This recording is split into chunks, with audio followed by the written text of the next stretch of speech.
Notre agence Patriarche regroupe aujourd'hui 330 architectes et ingénieurs. On a effectivement une stratégie un petit peu particulière chez Patriarche, c'est que on parle aujourd'hui d'architecture augmentée. Pour nous, l'architecture augmentée, c'est pas seulement le métier d'architecture, mais c'est des métiers qui interviennent tout autour de la chaîne de la production de l'immobilier ou de la ville. On a effectivement des métiers qui sont en amont, des métiers de préfiguration, qui sont autour de l'urbanisme, de la stratégie économique de territoire, du développement économique, du marketing de territoire. On a le cœur de la fusée, qui est l'agence d'architecture et d'ingénierie. On fait tout produit, toute région. On va pas mal également à l'international aujourd'hui.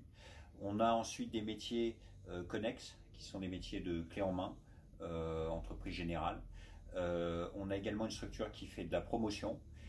Et puis, pour aller plus loin dans la chaîne de la valeur, on a une structure qui fait de l'exploitation d'espaces de travail. Aujourd'hui, on considère que l'immobilier devient de plus en plus un service. Et enfin, une structure qui fait de la communication.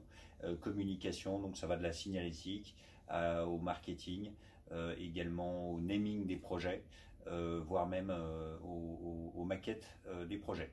Le fait de maîtriser, on va dire, si je puis dire, cette chaîne de valeur, ça nous permet d'intervenir à différentes échelles du projet et puis en fonction des clients, de leurs spécificités, d'avoir une réponse particulière, soit sur tout ou partie de la chaîne de la valeur qu'on propose, mais ça nous permet effectivement d'avoir des angles un peu différents et voir à décloisonner les différents métiers. Décloisonner les différents métiers, ça permet aussi de recréer de la valeur et puis d'avoir des réponses qui soient un petit peu plus sur mesure et un peu plus spécifique dans ce secteur très concurrentiel et en perpétuelle mutation avec des utilisateurs, des clients finaux, des entreprises qui ont des demandes qui évoluent de jour en jour. Les métiers de la ville évoluent effectivement beaucoup aujourd'hui et quelque part c'est plutôt une bonne chose parce qu'en fait on a beaucoup créé depuis, on va dire depuis la guerre, des villes qui sont très, sectorisées.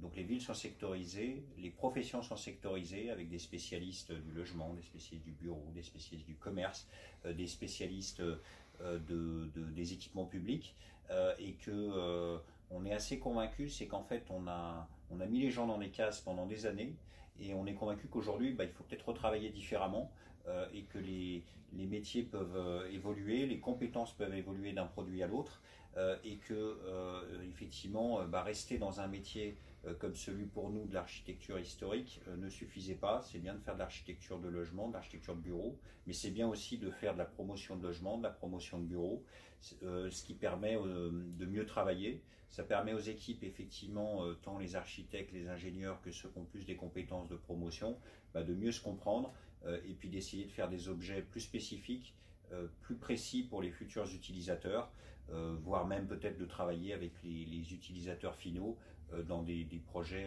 sur mesure, plus dans un modèle un peu de, je sais pas comment dire, d'open innovation.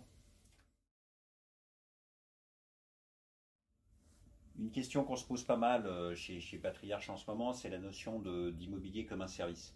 On parle beaucoup de co-living, on parle de coworking, on parle de bâtiments mutualisés. Nous, c'est vrai que c'est un vrai sujet aujourd'hui, qu'on a cette chance, c'est qu'on travaille à la fois pour des clients particuliers à l'échelle de maisons, on travaille pour des grands groupes, on travaille pour des PME, et la notion de propriété est plus forcément la même qu'il y a quelques années.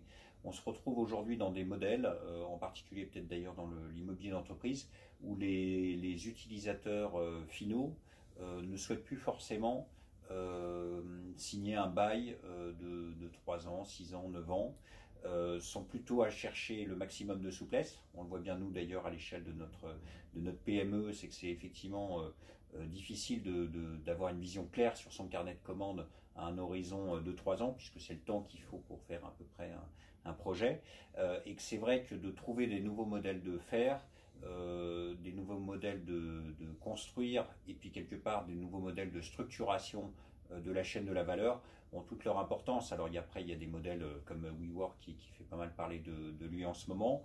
Nous effectivement on a une structure d'exploitation aujourd'hui et cette structure d'exploitation part plutôt de nos métiers de base qui sont les métiers de l'architecture, des métiers effectivement de la promotion, et on arrive nous à prendre des risques aujourd'hui de beaux comment dire, commerciaux de 6 ans, 9 ans ferme vis-à-vis des investisseurs et vis-à-vis des PME. On est capable de sous-louer, si je puis dire, les espaces, de leur proposer un service sur mesure.